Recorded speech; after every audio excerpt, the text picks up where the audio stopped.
Hi there! On this video, I will show you how to synchronize your SlabWare account with your QuickBooks account. You don't need to synchronize material by material. SlabWare does this automatically when you sync an invoice or a bill.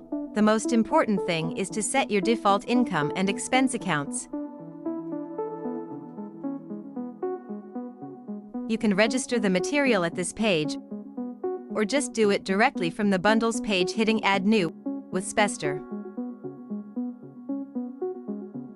And here you register, always remembering that the only mandatory information are the ones with the red mark.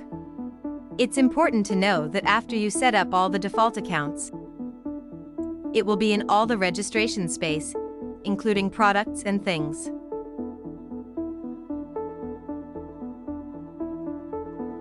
As an example, the most important things for QuickBooks are the field's name of material, as you code, because these names will be imported to QuickBooks.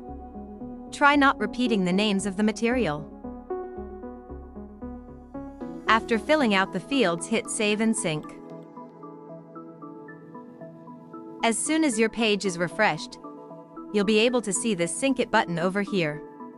This means that it is synchronized.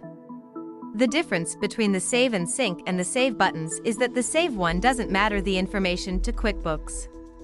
You can choose when synchronize something like orders or bill or payments to QuickBooks. After synchronize, we can check on QuickBooks if the selected materials are correct. On QuickBooks, go to Products and Service and search for the material's name. Done. Your material is already imported.